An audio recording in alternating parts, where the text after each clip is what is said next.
MMAOddsBreaker. First time I finally get the dentist. I finally get a real dentist on here, Josh Neer. Never had a chance to interview him before, even though I've wanted to interview him for forever. Obviously, started out the Miltich camp, now in Des Moines, Iowa. So I've followed his career forever. You know, finally, an amazing hitter, amazing striker, heavy-handed.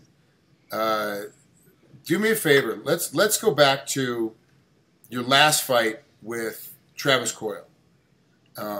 You beat him by submission armbar in the first round in Victory Fighting Championships. That was back in August. Yep. Tell me first, what was your actual game plan going into that fight? Like, what was the process of, this is what we're going to try and do to this guy when he walked in the fight? Well, I mean, I looked him up and I seen that, his base was wrestling, so obviously I wanted to keep the fight standing. And then on the ground, he had a good guillotine. It's kind of a weird move for a submission move, but I mean, I think like 11 out of his 12 wins were by guillotine, so I knew that I had to, not expose my neck. So, I mean, that was the main game plan on the ground. Felt like I was better than him at everything, but, And the game plan was to keep it on the feet, but you finished by armbar. So what happened? Did you end up taking him down? Was there a slip in there someplace? Or? As we were exchanging, he threw a punch with his hand open. I got poked in the eye, and I really couldn't see anything. So he got me up against the cage, and I thought the ref was gonna come in and stop the fight and let me be able to recover. But he came in and then he backed off like I don't know why he did that. But anyway, so I pretty much just let him take me down. So he took me down. And then once we got to the ground, I knew I had to avoid the guillotine. So, I just didn't expose my neck at all. And then basically I just went to a triangle, and then I went to an armbar and swept him and finished with the armbar. It was great. It was a great technique, great move. I mean, it really was solid. And it was kind of surprising to me because I was wondering how he could take you down so easily. I didn't understand. I didn't see what had happened. I didn't see the eye poke. Admittedly, I was drinking and I was talking at the same time. I was watching the fight, and I really wasn't totally concentrating on the whole thing. I was like, how the hell did this guy just take Josh down? It doesn't make any sense. And then all of a sudden he got in there. I was like, oh, okay. He knew something I didn't know, and that's obviously what happened. So I'm glad you explained that to me because I missed it. I was totally lost on that one. So now let's talk about Paul Bradley. He's your next opponent come here on August 17th. What does he bring to the table, and how do you see him as a fighter? What do you think?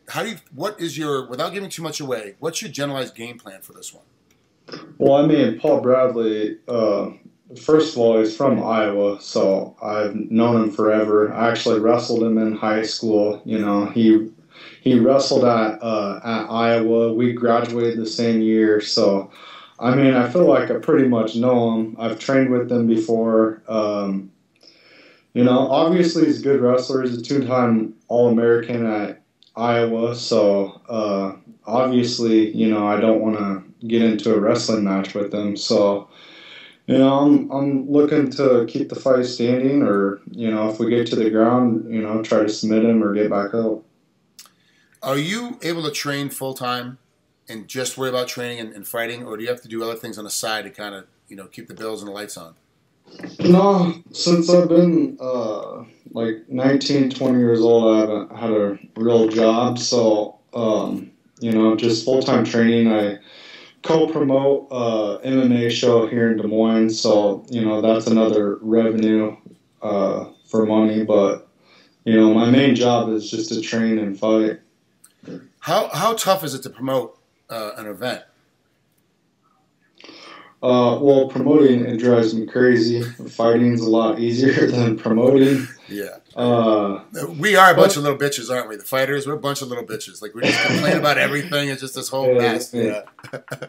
It's really hard to deal with fighters. People don't realize that. And, I feel like it's a lot easier, at a high level, because all those guys take it serious.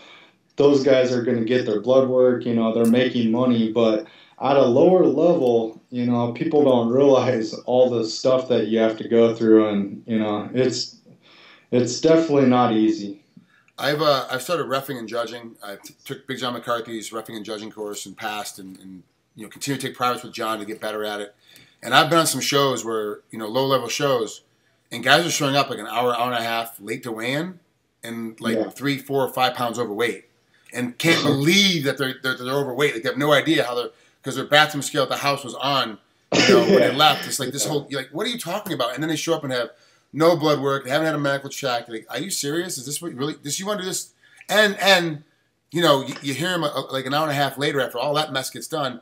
Oh, I'm going to be in the big show and I'm going to be a world champ in the big show in like a year. I'm like, dude, you can't even get your blood work done today. Like, you're not going to make it anyway.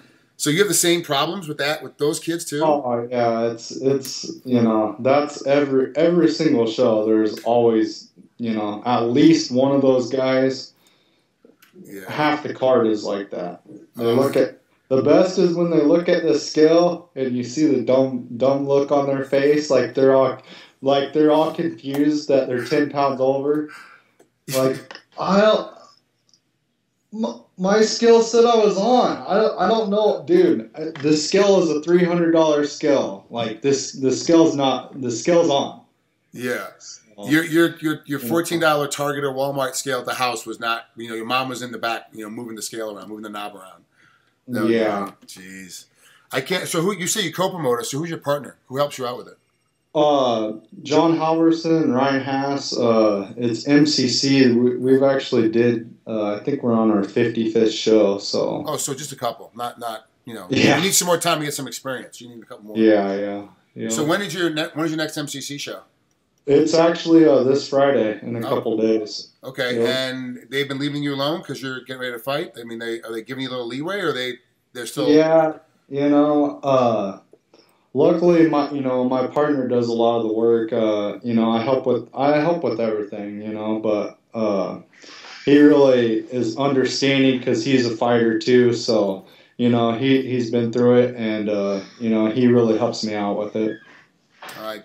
Josh, thanks for coming on here. Appreciate you spending some time with us here at MMAOddsBreaker, and of course with me because I'm a fan of yours. So it's like cool to finally be able to talk to you and have a couple minutes with you. So I appreciate it. Good luck against Paul Bradley. It's gonna be an interesting fight. I want to see how that one pans out, and we'll talk to you later, bud. All right, thanks.